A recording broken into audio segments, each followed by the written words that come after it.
And starting already, Gabriel Medina timed this one at the buzzer and already coming flying out of the tube to take on Jack Robinson. Remember, a lot on the line, a spot in the WSL Final Five, and it's going to come down to this, the last heat of the regular season.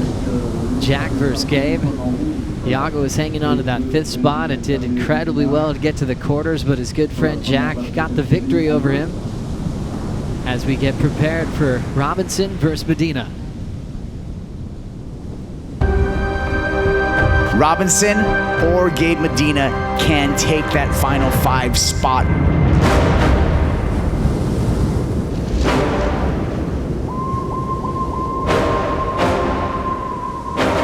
Whoever wins is in the Final Five. 40-minute final scored on your top 2 waves. Australia versus Brazil, regular versus goofy. This is as good as it gets. Jack Robinson competed for his first world title last season at Lower Trestles. This is just his 3rd year on tour. He came into his 2nd season as a world title threat with a newfound confidence, but he's taking on one of the best to ever compete here at the end of the road. Gabriel Medina looking for a 3rd victory out here in his 6th final in just a storied career. Joe Turpel with Felicity Palmatier and big wave champ Pete Mel for the call now. Pete, this is as good as it gets. Jack versus Gabe for the last spot in the WSL Final Five. Medina already got started with a 6.83. Obviously his strategy, what he wants to do is draw first blood, get those first waves, and sure enough, he did that, took that inside position, and he scored a good wave. A 6.83 is a great start to this final. Conditions seem like it got really ragged for the women's final, but all of a sudden that squall's moved out and the winds have steered into a better direction, and it's a much smoother lineup. Just there's this type of energy that Gabriel Medina demands, Flick. What'd you see here? Yeah, beautiful opening wave from Gabby here, straight in and out. Nice travel time too. So great way to get started. This wave, yeah, great point, Pete. It just looks so much more groomed out there right now. That squall has moved through. You can see the face of that wave looking so nice and clean. So sign of good things to come. Yeah, I mean, when you live an island life, you know, in the Polynesian Islands, oftentimes you want to, you know, look at the conditions throughout the day, you know, because you don't really want to write off days because it can clean up and go through these different little mood swings. But it's also to Medina's credit just finding sections of the reef to work with as he's hunting right now. Up and out. I mean, Pete, if you could draw low over this reef and just mark all the takeoff spots that Medina has utilized on the road to this final, it would look like a cartoon that you drew on a map. It looked like Nate Florence's map of Namibia. As we look into the channel with Medina, this is what you'd expect from him, Pete. Not just taking all the energy, not sitting still at all, and he could close this out early like he's done to his opponents all week. Why would he change? I mean, the success rate is, I mean, it's his free surfs are this way, his heat surfs are generally this way, and if you disrupt it, that's what Jack needs to do, is disrupt it at this point, because once he gets this roll going, it's just non-stop, and he's already done it twice today where he's just putting numbers down very early in the heat, closing it down, putting pressure, and he's doing it once again at the start of this final. Yeah, it's like you know that's going to be his game plan. So, Flick, if you're Jack, are you trying to change gears? Before we get there, this is what Medina just did on wave number 3. Yeah, wow. Big, meaty drop straight into that cavern. Actually fell there. I thought I was going to... I never take my eyes away when I'm watching Medina because you just never know. He could just come flying out behind that foam ball. He's like a rhythm thief for opponents. You know, when you look at the heat with John, you know, John looked like he was in complete control throughout all of his matchups, and then Medina just stole it again as we welcome everybody to the final. Joe Turpel, Felicity Palmatier, and Pete Mel.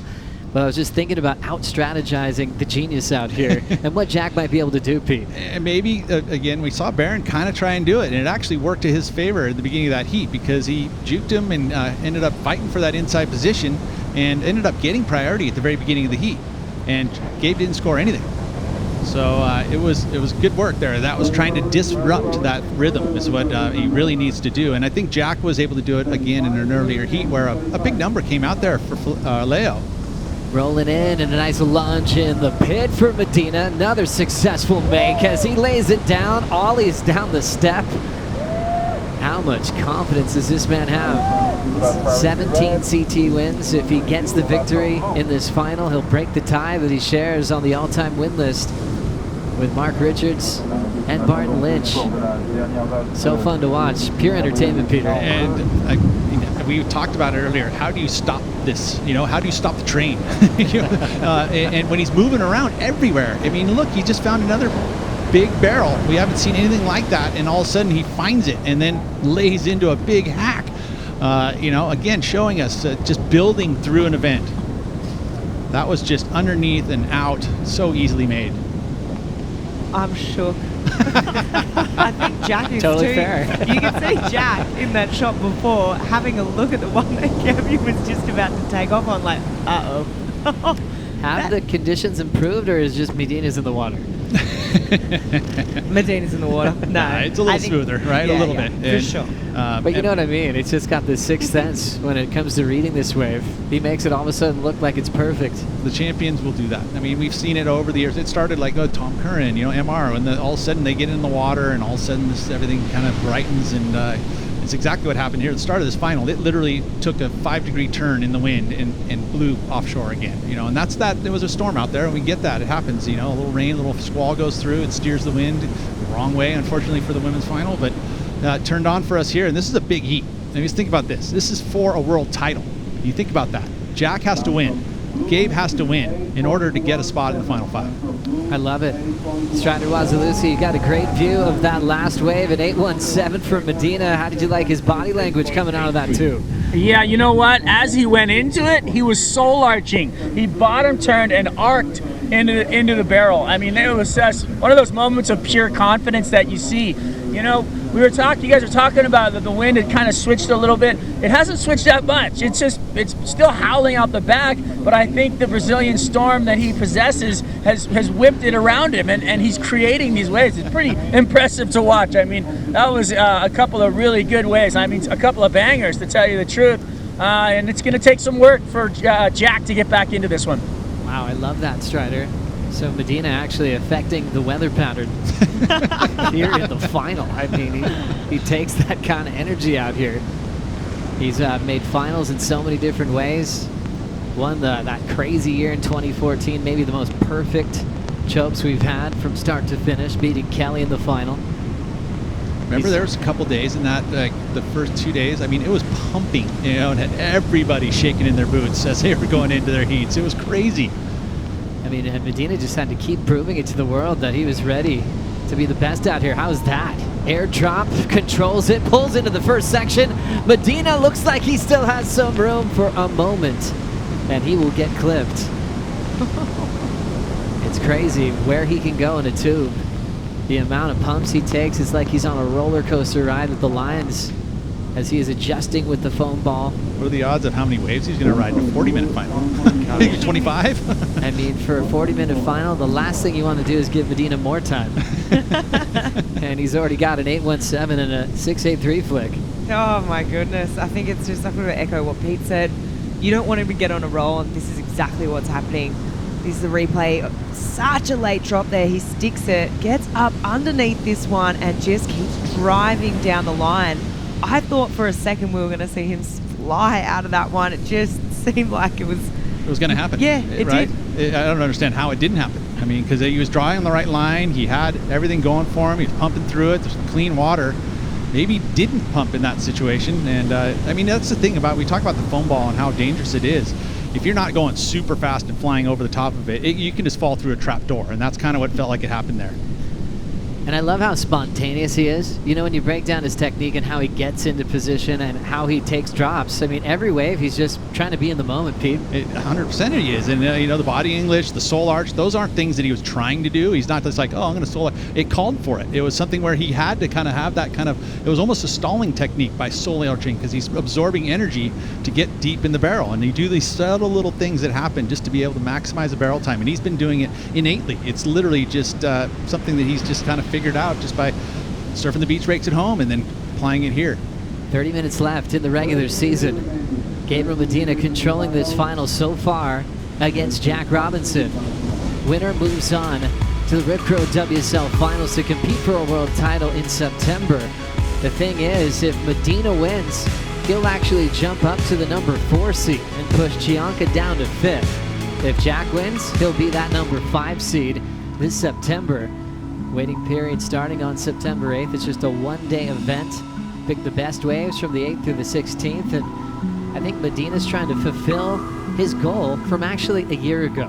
Remember, he took half the year off, was a wild card for the back end of the year, and he wanted to surprise the world by getting on a roll and competing for a 4th title. An injury slowed that story down.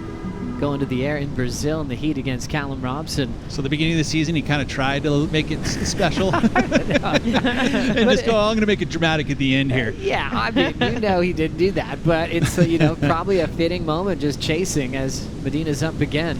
Jack, meanwhile, hasn't even looked at a wave yet that he's wanted to paddle into. Though, take note. See, he does this. He moves around the reef. It's literally something that he just sharks around. Now Jack finally taking his first wave of the final. It's staying open for him, and the Australian has so much patience and belief. When it was all about the Medina show for the first 11 minutes of the final, Jack was staying calm and believing in his game plan. He's going to start off with a great number flick. Wow. The boy from Trig Point coming through when he needed it. Absolutely amazing. He really needed to pull a rabbit out of the hat, and he did. Wow, Strider, he was so patient and successful on his first strike. Oh, I just got to give him a bravo. That was a beautiful tube, deep tube. Slowed himself down and really just maximized the tube time on that wave. So, patience paid off, I feel like, for Jack, and I feel like he's going to get a really substantial score, if not one of the best of the heat. That was beautiful work for him. And to be honest, you have to be patient out here to find the right wave, or you do the exact opposite of what Medina is doing and just catch everything that moves. So this is going to be really fun to watch this one play out. I'm excited. I can't wait to see who wins this thing. And like you guys were talking about, this is for a world title. It really is. These guys are going to one spot left, and one of them is going to get in there, and then they're going to fight for that title. I think it's just so exciting, and it's so amazing that these guys matched up in the end here to jump into the final 5. We love it as we see Jack completely shacked, total composure. Second stall right there. That's where Strider was mentioning that he was able to have that speed control, sense that next section, slowed himself down for it, didn't want to outrun it and maximize the barrel time, because he's going to add, if you hold that barrel time, that little extra time behind the curtain, judges will give you, it's not like a turn. It's literally, that's what you need to do in order to score good on the criteria, is maximize that barrel time. He's going to do it. It feels like this number is going to fall in between the two here, maybe not quite as high as Gabe's, but right in the heat. That's what he needed to do, is just be patient. He was forced into being patient, and then the execution was spot on. I think it was really technical. I saw from the takeoff, did a pump down the line while he was almost about to grab his rail. Then he set his rail, pumped when he was in the barrel, and then when he did what you said, Pete, and he actually pumped on the brakes to really maximize that time. So I think it was a super technical barrel. What a special final that we are witnessing. Judges about to make their decision for Jack Robinson. Remember, Medina has an 8.17. This one coming in just under on the average at a 7.83. Now the heat is on, and you're starting to see the clear game plan for Jack. And all that extra energy spent for Gabriel Medina, you don't have to worry about it too much now. For Jack, needs a 7.18, simplifying the formula, just hoping to get 2 good waves out there. Wonder how Jack's going to play this strategy without priority, right? Is he going to kind of do similar things where he's going to start, it's not necessarily in his nature to do that. I think that he obviously hunts the reef it just as well as Gabe does, but doesn't quite have the same energy, I guess you could say, and the frantic kind of energy that he's usually a little bit more cool hand Luke style. But he'll come with you for a paddle bout. I remember they had a heat at G-Land where the start was really exciting. Jack ended up getting the score at the end and upset Medina on that day. Heat at J-Bay, Jack and Leo. Ooh, that was incredible, that paddle battle. Jack just pumped on the gas there, and that was super exciting to watch. So I don't think, I know what you're saying, Pete, with there's 2 different approaches here, 100%, but I just think Jack's got that animal in him where if he knows what's at stake, which he clearly does, I think he's going to take it right to Gabby. And when you got to answer those questions all year, are you okay? Are you back? How's your injury? You're not winning. For a guy that was in yellow, this is even more credit to that space that he has between the ears of being calm and never doubting himself. Even when the world might have said, hey, this is not Jack's year, after 5 events where he's not making heats, but he still gave himself a shot. And now, he's a heat win away from competing for a world title. It's epic, and a lot of big things happen in his life. His partner's pregnant. They're going to have a child, and he learned that during the injury. And that's a big moment in your life, right? World titles are one thing, but children are legacy. It's a whole different game, right? So through all that, and the support that Julie has been able to give through all of this, it's just, we saw it the other day, Joe, when we were sitting there having our little free surf, and we were watching the little couple having the fun. Then they are truly in love, and they're in a good place in their life. You felt it so much, you actually brought it up to him, how special it was to feel their love for each other. We're talking about Jack and his wife. They'll be growing their family this December. And she's been, the other outside coach before Jack's last heat. Partners are part of the toolbox, Joe. Yeah. They really are. And she loves to surf, too. She just wants him to catch a lot of waves. I don't know what the game plan was for this one, because he settled down, and he's right in there with a 7.83. But, Flick, how about this situation? Final heat of the year, and winner will move on to the WSL Final 5. Doesn't get any better than this. No, it really, really doesn't get any better. This story is just absolutely incredible. For it to actually play out, and for the things to go the way they did, and for these guys to meet in the final and play out like this, it's just amazing. We get to sit here and call it. Fans at home get to view it. Think about Gabe's career. Moments like this, don't happen all that often, especially now that the format that we've made these changes at the World Surf League for this. It really got spurred by him and Italo, right? That final at Pipe was something that he basically surfed his way for a world title, and this is very similar. It's not actually for the world title, but it's for that chance.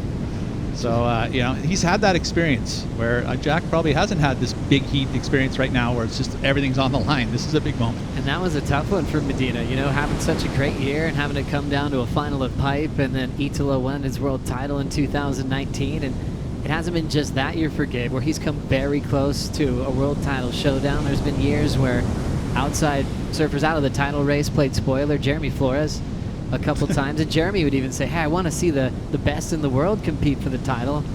Format change. Now you get all the best from a season going head-to-head on one day for a chance to become a world champion.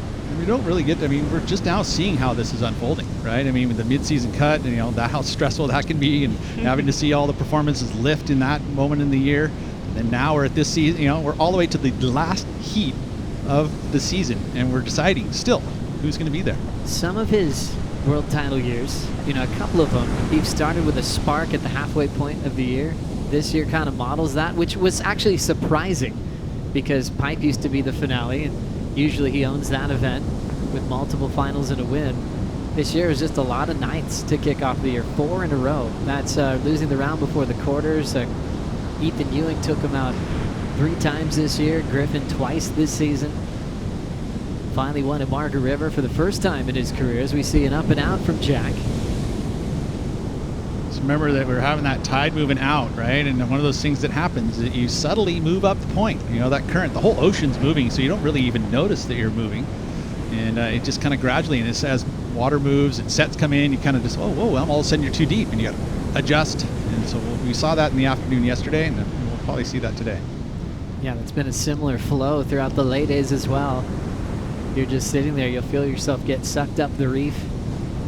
The Medina's so good at positioning. Sometimes he can make it from extra deep. He has priority. He still has the lead. He's thinking about this wave, and the 3-time world champ commits. Big pump to beat this section without a problem, and lays down the rail, but it slides out. But effective in making another tube ride. That aggressive lunge when he got to his feet covered so much ground. It had that big bowl to it. Exit not that clean. We're trying to better a 6.83. Feels like, not quite there, not quite sold. So with that priority, he's giving it back to Jack. And, hey, I don't think he's going to add too much, if he does, and not too much points to the total. Yeah, I agree. I'm also struggling to remember, because there's just been that many waves that Gabby's caught today that he's come flying out of. But yeah, not as clean an exit. Falls here on the turn as well. Finishing a wave is super important, and the last thing you see in the judge's mind is a fall. Not necessarily the best thing. Still a great little barrel. I mean, you'd take it any day, but don't know if it's really going to better that 6A3. I mean, these surfers are performers as well, and sometimes they want to kind of create drama to show risk on the takeoff, get a little air under that board, and knowing that the judges will love that critical nature. Just like you thought, Pete, a throwaway, 5.83. Gabriel still out front, but he gave Jack priority. Yeah, and again, we're down, 40-minute final, halfway mark. Jack's been patient. Obviously look at the scoreline. You've got Jack with 2 waves. Gabriel with 7 already, which is exactly how we've seen his heats unfold. But Jack being forced kind of into that more patience game, but I feel like he's probably the most comfortable there. He really doesn't let anything affect him too heavily. Such a very strong mentally to deal with big situations like this. Jack Robinson, stellar season, especially out of the gates. He was always destined to reign at Pipeline. Finally got that done, picking up a big win to kick off the year. Had a heat with Leo Fioravanti. As we see a couple little looks on that last wave, they both let it go through. It's up to Jack if he wants it. And he's going to hold position. Medina fakes like he's going. That's just all energy there in this final. Jack actually separated himself. Gabe further on the inside, pulling into this one is Jack Robinson. Bottom drops out, hangs onto the rail, and that one shut down really quickly. But Jack saw something in that. Felt like he might have a solid chance of backing up the 7.83, but wow, it clamped down really quickly, Flick. It was a bigger set wave. I just felt like it had that energy that it's gonna, if it stayed open and if he made that drop and he came flying out, would have been a big score. You're right, Pete, kind of had to go that. One of the things that you talk about critical nature of the drop. I mean, he was as critical as it gets, straight up and down. You see it's all doubled up. There's a bunch of energy in it. It's a very difficult takeoff, but it just had that angle, didn't have the angle kind of bending and being open, unfortunately. But I feel like, it's going to be an error because he's not going to better his score line. He's going to pass priority back, but it kind of felt like he kind of had to go on that one. So priority switching in favor of Medina. Proven to be the best over the recent years here in Tahiti. First event, he was able to make the quarterfinals, but he's been in so many incredible finals. He had the cool little back and forth battle with Owen Wright 2 consecutive seasons. Gabe stole the win off Owen in the first edition, and then Owen got him back in 2019. 2 good friends, teammates, have traveled around the world together. Those were highlight reels in those finals. Still 17 minutes to go in the last heat of the regular season, the final of the SHISEIDO TD Pro, presented by Outer Known. The winner will move on to the WSL Final 5 and compete for a world title this September. So far, Medina out front. We'll be right back. 7, 6, 5, 4, 3, 2, 1. Away for 90 seconds. This will be our final 90-second break of the event. Our next break will be 3 minutes going into the WSL post show.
For the rap alley-oop, it's a huge one and stomps it. Yes, that time again.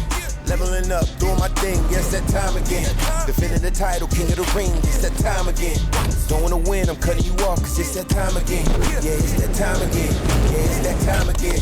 Leveling up, doing my thing. Yes, that time again. Defending the title, king of the ring. It's that time again. Again, Gilmore getting busy.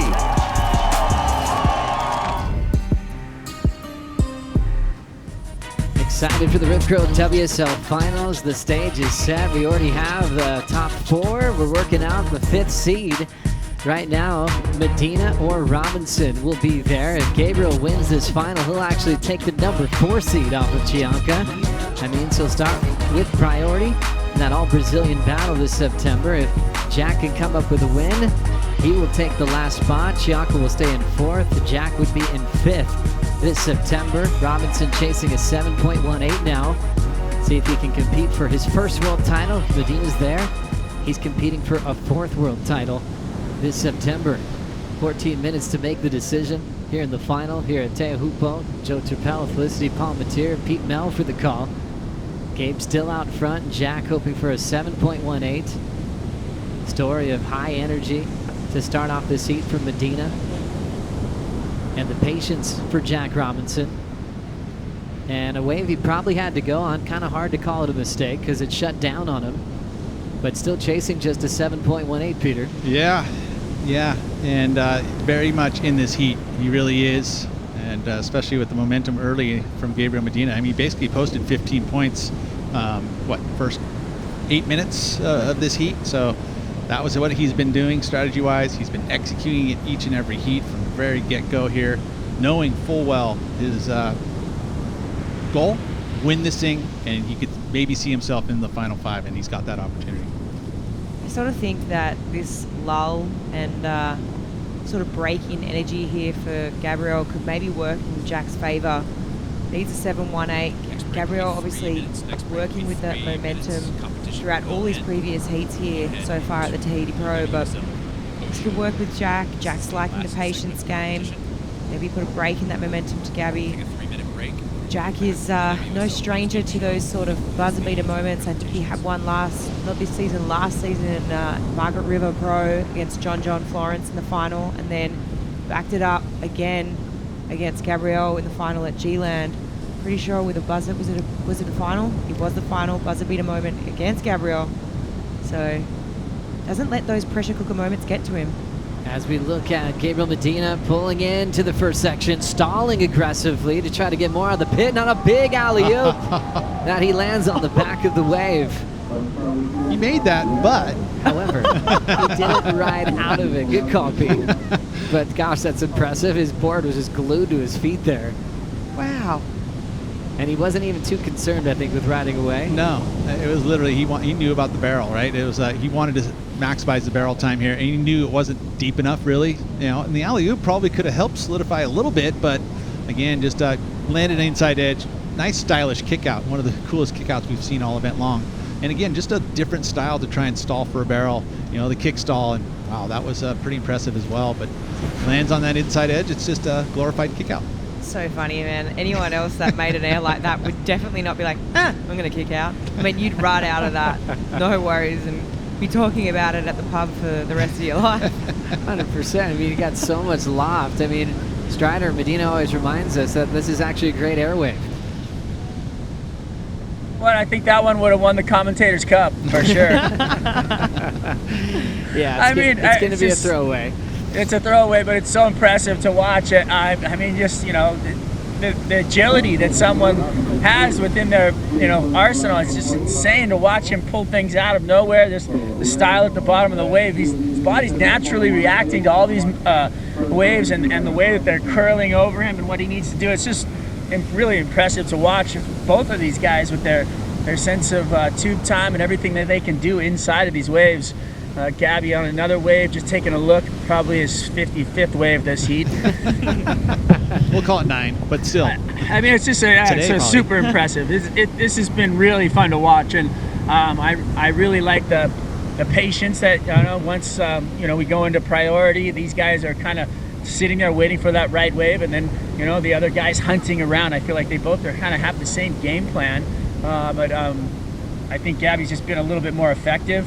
And the time is going to tick down here. It's going to be go time for Jack. And I don't know if you guys remember, but all the way back into like all those heats that Jack would wait till the end and get that wave right on the buzzer. Literally, he did it like 4 times I think last year, and well, this could be another one of those years. Gabby's up and riding again. He's in the tube and kicking out.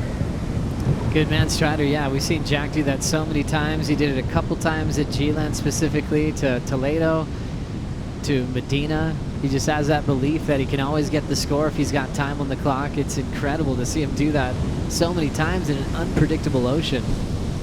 You think about history, right? Being able to have that confidence, you know, you've done it in the past. You can always draw off that experience. And if you have that kind of confidence and you do it over and over and over again, you're never going to count yourself out.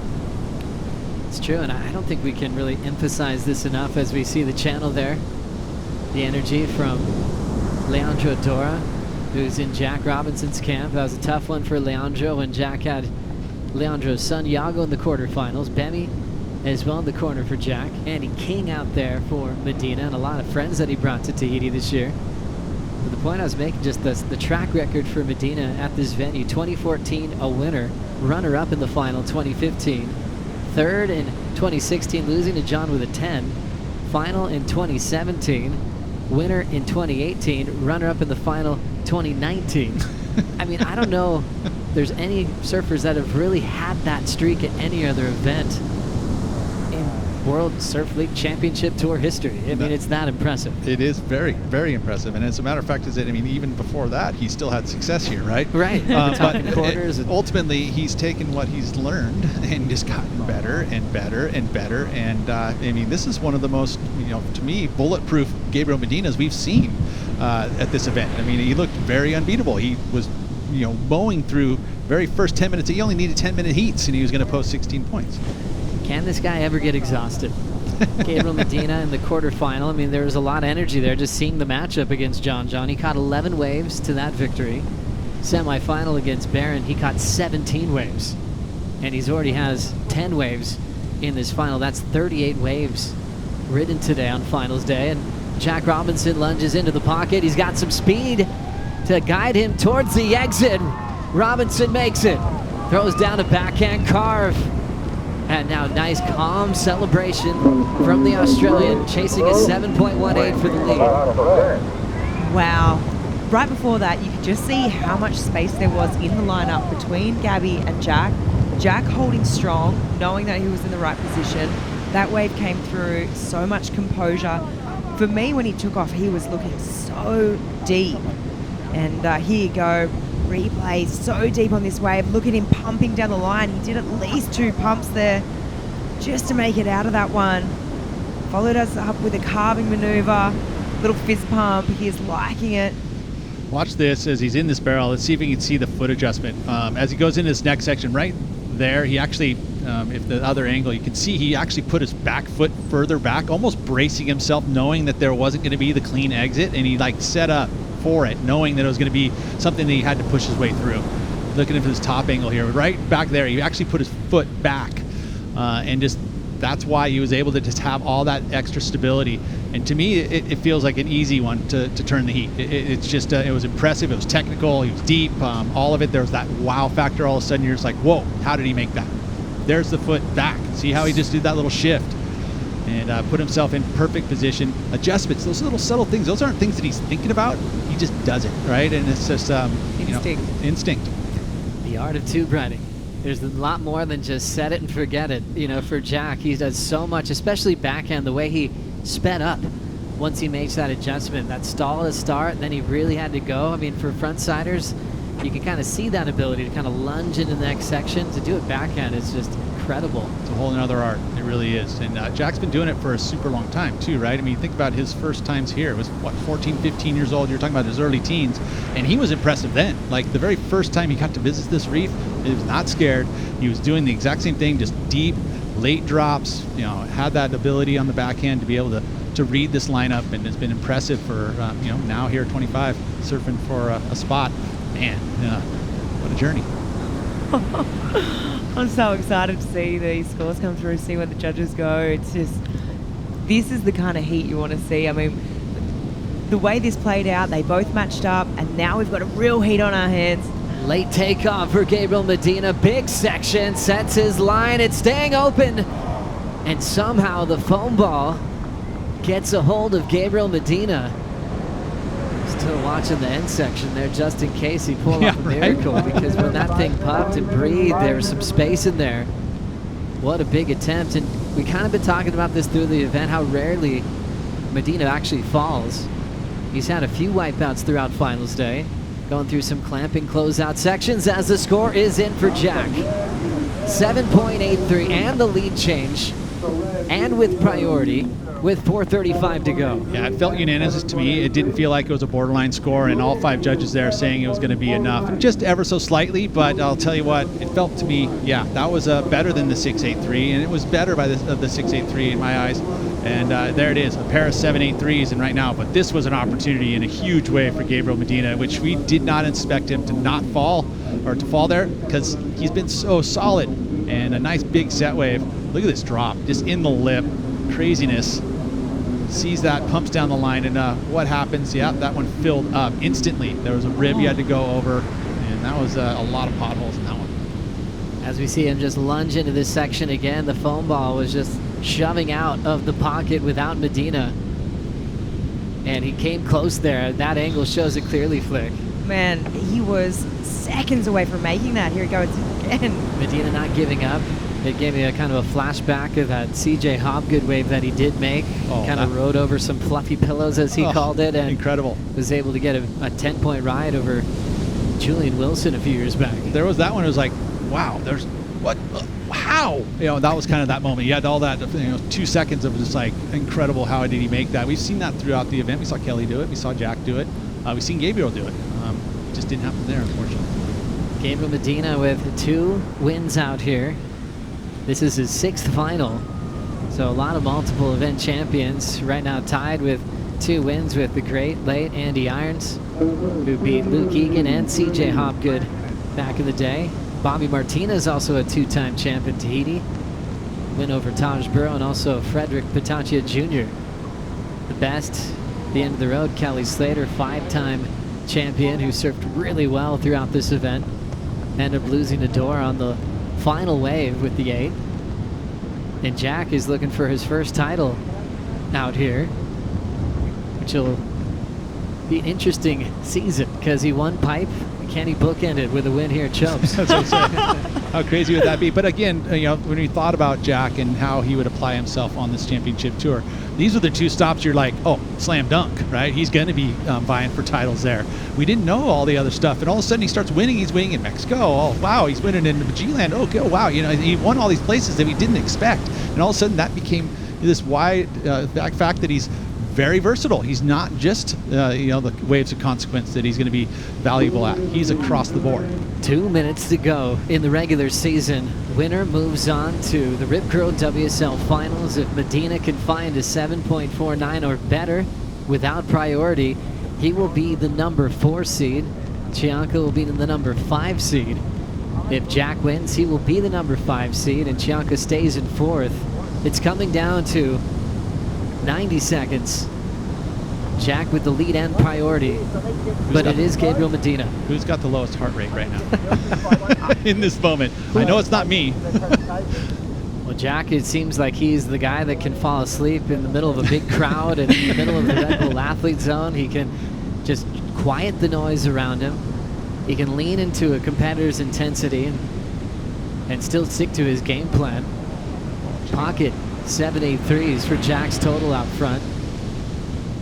And one of the Medina biggest, catching 12 waves, Peter. and one of the strongest energies is that man sitting next to him in the blue jersey, right? I mean, if we talk about someone that is bringing such a high level of energy into a heat, it's Gabriel Medina. So to be able to stop him, it's a big feat. Also the critical nature of a final like this, and Medina's had to walk away runner-up in this event multiple times, but he's never had to walk away from one that cost him a spot in the world title showdown. He's hoping for a 4th world title this year after a slow start, 4 straight 9th place finishes to kick off the season. Picked up a win at Margaret River. And right there, Medina's already paddling next to Jack with 20 seconds to go. As he already paddling to the channel. I mean, there's 15 seconds. Maybe he already knows there's nothing coming. Wow. Leandro is celebrating with Maddie Bemrose. And we will count this one out. Jack Robinson, what a warrior. after a 5-event slump, recovering to a quarterfinal at Jeffreys Bay, and now heading to the end of the road. And Jack Robinson is officially the champion of the SHISEIDO Tahiti Pro, presented by Outerknown, and we will see you at the Rip Curl WSL Finals. Incredible. All the way down to the wire, the last heat of the year, and look at, he thanked the reef. I think he looked down there and he looked at that reef and had a little moment there, because that was incredible. And what a feat, what a day. Man, I'm still having troubles digesting it. That's a big meal. No, I mean, we're all there together, Pete. So many storylines in the final event of the season. But Jack, this was incredible. I mean, we showed up and started looking through scenarios, and there's quite a few. And there's a lot of things that had to go Jack's way. You know, Medina was 6th in the world. We had John at 7th. You know, then it got to Jack. So the first people we focused on were the world champions ahead of him, for good reason, because they had the closest shot of turning things around. For Medina, though, he's got a lot to be proud of, and looks like he's got a big smile on his face. I mean, he almost pulled off a miracle run there as well. It would have been a fun run for him, right? I mean, you think about that. This was cool to be able to get this moment. You know, obviously a little shooken that he didn't get the win, but you know what? There's such great maturity in what he's been able to achieve over his career so far, and you know, great moments, and you know, great champions help create these great moments. Jack Robinson fulfilling his destiny, winning in Pipeline to kick off the year. And as he was always expected to win that event. He was always expected to win here at Teahupo'o. Taking out that win, and then all the way here to the channel to hang out with Strider. Well, we got the champion here. Jack, this year's been one heck of a year. You've worn the yellow leaders jersey. You've had multiple injuries. You're having a baby in December. And here you are coming into this event, number 8, and you're our champion here at Teahupo'o. You've now qualified for the Final 5, the Rip Curl Final 5, for a world title. My friend, just tell me the emotion and how you're feeling. It's such an interesting feeling. I was so in it right now. Like, even coming into this event, I was so focused, but also enjoying it. I don't know what it is. It was meant to be, you know, like the first event, and then I envisioned this, and yeah, I just never stopped, you know, even when I was down through the year, and I pulled it back up, and I just want to thank the people that are with me, you know, you guys know who you are. You know, it's a small crew, but it's got a lot of mana in the crew, you know. This place, I feel like a lot of energy, and I feel like it was time, you know, for this moment. But you never know your timing, but I felt like I envisioned it, so that's it. I'm so happy. Well, you've created it. Now you're coming in at number 5 into the Rip Curl Finals at Trussell's against Joao Chianca. Tell me about that. How you feeling? Yeah, you know, I didn't say this was the last event. I said that one will be the last event, so I'm excited, and yeah, I'm really looking forward to it. I want to say congratulations, my friend. Beautiful moment. The SHISEIDO Tahiti Pro Champion, presented by Outerknown. Jack, congratulations. Thank you. Grateful for this. Go celebrate, brother. Go celebrate. What a special moment. Thank you, Strider. Thank you, Jack. You can see the look of determination on Jack Robinson's face. What a feeling of accomplishment. He certainly shared all those moments with us, all those lows that he referenced, and then to live up to this moment in his career, a huge victory. Now competing for a world title, and I think he's going to let some emotions go right now, Flick. Oh, for sure. It just gave me goosebumps, you know, saying that I envisioned this moment, you know, I'm feeling the love here this week, and really thought it was going to happen. I didn't say this would be my last event. I said the finals would be, and just with the start to the year that he had, I feel like so many people's hearts sunk when he got injured. So just to see him fire back and in this way, I mean, wow, it's like makes me emotional. It just is such an amazing sporting moment right now. We have a gigantic WSL post show coming up next to wrap up finals day. An incredible year it's been on the regular season, and a lot of announcement for Olympic qualification as well. Jack and Caroline taking the wins. We'll see you on the post show coming up next. We'll bring in Kaipu Guerrero to walk you through it. 6, 5, 4, 3, 2, 1. Roll your break. Away for 3 minutes. The WSL